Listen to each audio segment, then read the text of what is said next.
everybody, welcome to Make with Mod Podge. I'm Steve Piacenza. And I'm Cathie Fillion. And today we have 10 composition notebook makeovers to show you. We're going to be using all sorts of fun scrapbook papers, gems, ribbons, and of course we're using Mod Podge. And satin today. Yes, satin Mod Podge. That's going to give you that really beautiful look. Not too shiny, not too matte, right in between. And it's my favorite for doing these notebooks. Yeah, I like it too because it's just a nice, very subtle. It's not too much of a pop and it's not super dull. And I know you just said that. Okay. One thing I want to show before we get started is that you can do these designs as plain as this, not that this is very plain looking, but as simple as this with one piece of scrapbook paper, or you can go crazy and add all these different techniques that we're going to show you today. Well, look at this one here. I mean, let's just show them just really quickly. Look at this ruffle here. We did a couple different pieces of scrapbook paper. So they're all different, and that was the point of today, is just to show you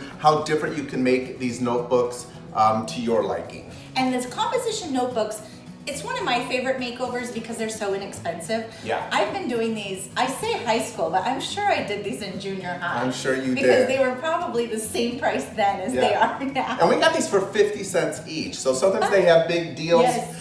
4 for $1. Anything under $1 is a deal. And we, of course, pulled all of our scrapbook paper that we have laying around and put them to use on these notebooks. And lots of ribbons and gems and all sorts of things. Now, we're doing composition notebooks, but this works on a variety of different notebooks. You can do these on happy planner covers, spirals, journals, 3-ring binders, plastic ones. You're gonna wanna use sandpaper. We're gonna show you how to do that. Yeah, but today we're gonna show you we're gonna start with the composition because we're gonna be using ribbon and gems and scrapbook paper, and all of that is going to be used with Mod Podge. So let's get started. Let's do it. Okay. Y'all ready, Joyce? Please, if you have any questions, type away. We're going to be here to answer any of your questions.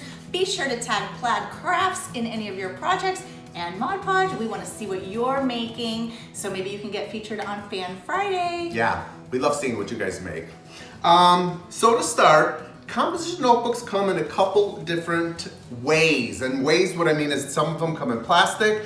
Some of them have different finishes on top. They also come in different colors. So to start, we always like to take some sandpaper and just go over the surface. This is going to guarantee you the bonding between the Mod Podge and the paper.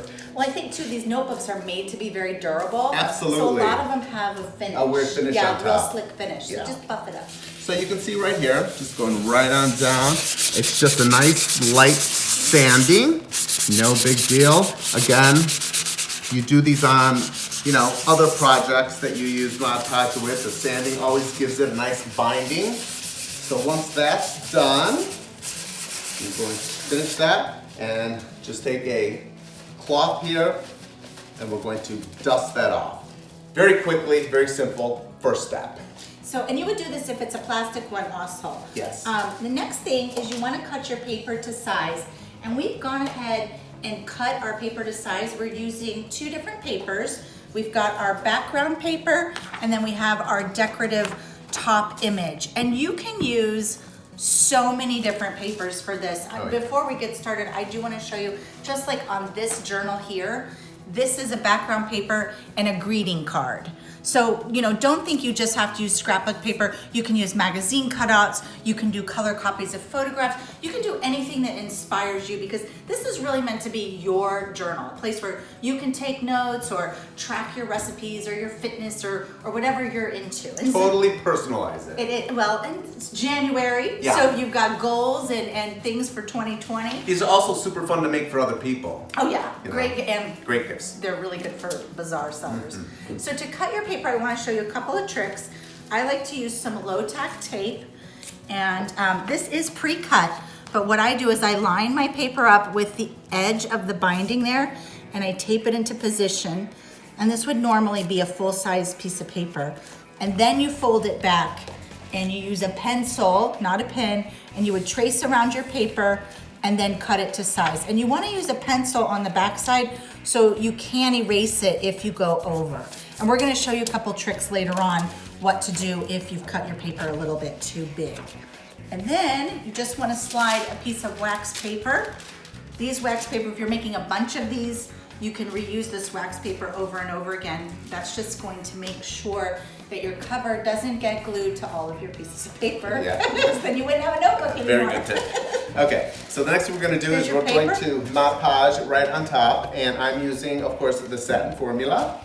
And I'm going to take my first piece of paper, and I'm just going to add Mod Podge directly onto the paper. Again, just a nice thin layer. You don't need too much. It doesn't have to be too heavy. You don't want it seeping off the sides there. So just get yourself a nice thin layer. Again, make sure you cover everything.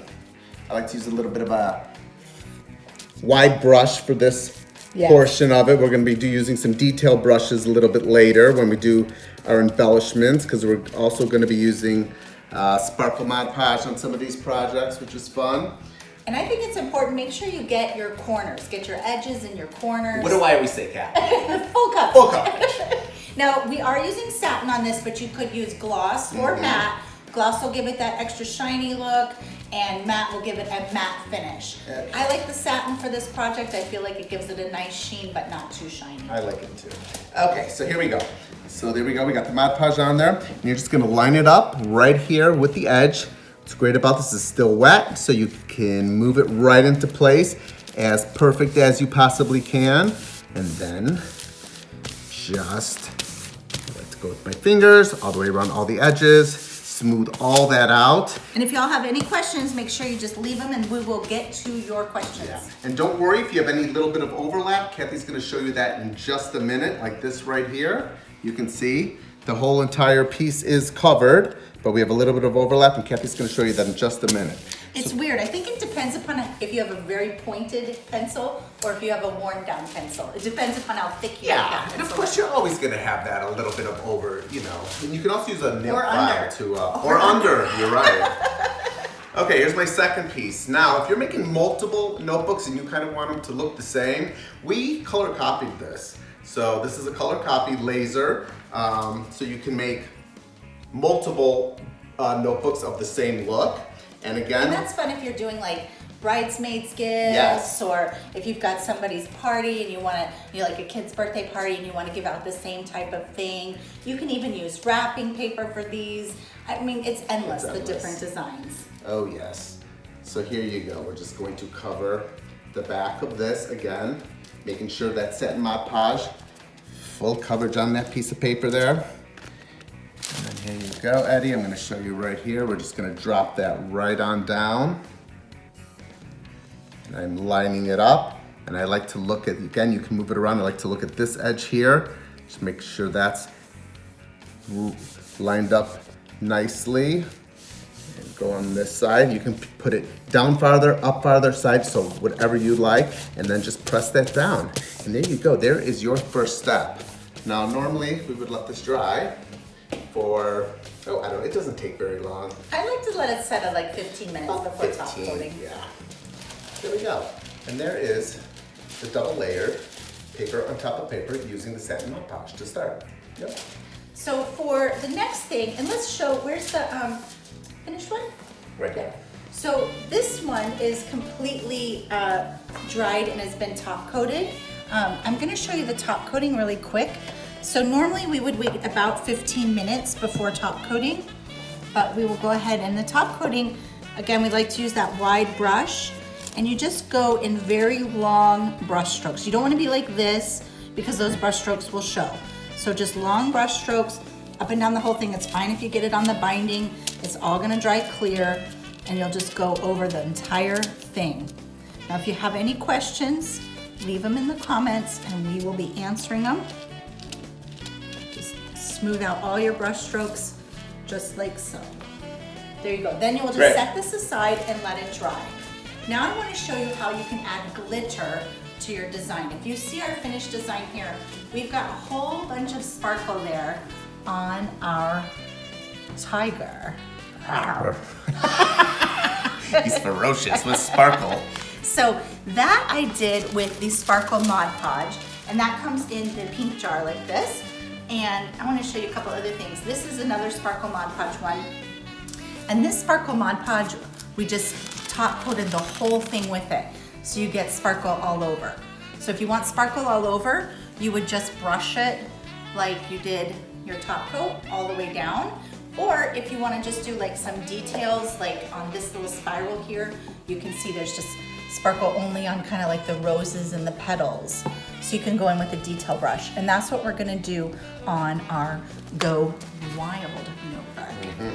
So here is our Wild notebook. And I like to use a round detail brush. And that's these right here. These detail brushes are fantastic. That's our Mod Podge set. I'm gonna come on in and show these off a little bit because they are a great value and they work so well. There you go. So I've gone ahead and dipped it into the Sparkle Mod Podge, and it looks white here, but when it's dry, it's all got all the AB. And what's nice about these brushes is you can just kind of go in and sort of flutter it about, and that will create, when it dries, all those white chunks there will be a thicker AB glitter. And then you can just go in and use it to highlight any different bits that you want to highlight. Go in and kind of do the ears, just like so. And you can see on our finished one, that is super sparkly. And we've also got some of our mega glitter. Oh yeah, the gold mega glitter is right here. Here's the bottle, guys. You can take a look at that. This stuff is fantastic.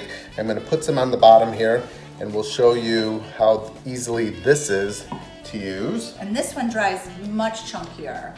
Yeah. It's like solid chunky, a whole bunch of different sizes of flakes in there. So I'm gonna show you two ways to do it. You can either add it kind of chunky, like I'm gonna do right here on the bottom, which I like.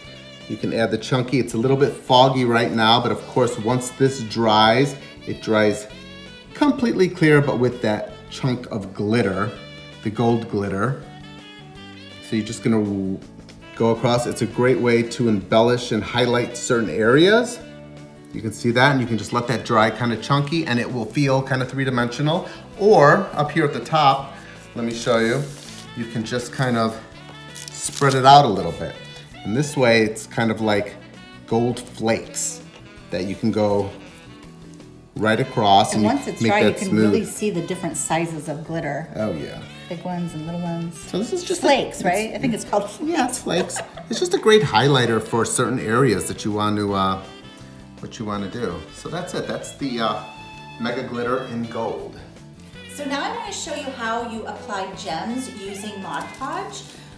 If you look closely here, we've got gems for our eyes, and we added some gems to our letters as well. It reminds me of the old 80s letters, like where Yeah. you did the bubble dot, like, you know, Oh, yeah. I, heart you, and then you put the dots. So we just sort of use some small gems for that. You can also use gems if you want to highlight just a certain area on a design, like we did 4 in the corner there. Do we got any more gems? Oh, We got this one is here. our favorite. Yeah, I love this I don't know one. why we're not making this one. This was our very favorite. So this is just one sheet of the scrapbook paper, and then we have these nice plastic chunky gems here, and we just applied them right there all over in these areas, and They almost like made a look at pattern right with there. them. Yeah, it's cool. So, you know, again, All if sorts of you ways. don't like gems, go for the plain. Just put the one paper down. If you like gems, load them up. Load like 'em up. that. So the gems are very easy. I'm going to use a wax pencil to pick them up. Again, we're using one of our very fine detail brushes. This is like a tiny pointer. And I'm going to use the Satin Mod Podge. I've got a place to, there we go. I'm just going to dip, get a little bit on my brush. You don't need very much at all. And then I'd add it right to the center of my eyes. Like that. He's come alive. And then you can add it just to wherever you might want to add one. I'll just add a W there. And then pick up a gem. Let's see if you can see those gems in there. They're kind of small. And drop it right in. And that's going to dry clear all the way around it, so you don't have to worry about any of that pooling up. And then here's the, just kind of go into the letters like that. And I want to show you what that looks like up close when it's dry. See, that one there had the pooling and it's completely gone. So it dries clear, especially with the satin. You're not going to get any of that extra shine there. So it's a really fun, simple way to get those gems down. And again, You can put them all over. You can just add them to highlight a certain area. I like to do them sometimes in the center of a flower if you have a flower design. Yeah, it kind of depends on your scrapbook paper also. Yeah, You for know. sure. Okay, let's move on to ribbon. Now there's a bunch of different ways to use ribbon. I'm going to show you how to put this little strip right down the spine of our notebook, but here's a couple other examples that I want to show you. Here's a green one that we did, so you can really kind of highlight your scrapbook paper. Here is another one that we did with the blue. If you want to get real crazy, here's this ruffle that we found. Same thing, just put it down. It says it all, again, it all depends the look that you want and what kind of papers you're using. Kathy has one over here. Yeah, here's That just star a fun one, which is fun. We fell in love with that ribbon. Yeah. And then I wanted to show you too, we had mentioned earlier that you can do Happy Planner covers. So if you don't have the Happy Planner punch, that's a good cheat. So you would just put down your paper the same way we just showed you on the composition books, but right where you're gonna join, you don't wanna cover here because this is really hard to cut around. So if you don't have the punch, which I don't even have the punch, just go ahead and glue that down with the Mod Podge and then put a ribbon there to seal those two edges up, and boom, you got a brand new cover. Because a lot of these covers come with dates on them and stuff, but you can buy inserts and create new journals with them. So you might want to create your own custom cover that way. Here's also another way to use ribbon, not with Mod Podge, This is but the stretchy ribbon. Stretchy ribbon that kind of locks it away, just to show you how you can use the ribbon to, you know, add a little what would you call this? Well, it's like a closure. So it's like a privacy closure. So let's say you've got your notebooks out and you don't want someone thumbing right through it. A lot of times you'll see these for sale. This ribbon is actually usually sold for baby, like hair bands, or for those tie-off elastics for any grown-up hair, kids' hair ponytails. But it's a really fun way just to be able to kind of tie off your notebook. All right, back to Mod Podge. Fabric Mod Podge for this, putting the ribbon down. So here's the fabric Mod Podge. This is in the aqua bottle here. This is what it looks like. This is great for fabrics and ribbons and any type of fabric-y things you're going to put down onto your notebook. So all we're gonna do is take a little bit of the fabric Mod Podge, I'm gonna take my blue ribbon, and we're gonna add it right to the back of this. Again, don't worry, this dries clear, so if you get a little bit on the front or on the side, you're still in good shape. Just make sure that you, again, full coverage, because we don't want that ribbon peeking up. There we go. So we take that, I'm gonna take this ribbon and we're just gonna add it. I'm gonna go more towards the back of it a little bit and keep that. I want a little bit of that black line coming through right up the front. Let me come up. Sorry. Yeah, and you can use like all different sizes. You can use thin ribbons, thicker ribbons. Yeah. Then you're just gonna tap down, just like so. Just make sure that ribbon is completely down. And again, just clean it up with your fingers a little bit, like so. It's gonna dry clear. And it's gonna dry clear. And there you have it. That's adding just that extra little detail right down the I spine. like the ribbon spines. Yeah. I mean, for me, it gives it a little bit of, extra pop. Yeah, and here's, again, like we showed you, even plain looks great. So it's all up to you. It's all personalizing your own notebook. So, shall we recap? Let's recap everything. We've got 10 plus different ideas for doing a composition notebook. Yes. In addition, you don't have to do these on composition notebooks. You can do them on a wide variety of notebooks and binders and your Happy Planner covers too. Absolutely. So drop us a line. Please leave us any questions that you may have, and we will get back to you in the comments. And send us your notebooks if you make them. We'd love to see them. Pictures of your notebooks. Yes. Or send it to us. Thanks for joining us, everybody. We'll see you next time. Bye. Bye. Send them. I need more notes. We don't have enough.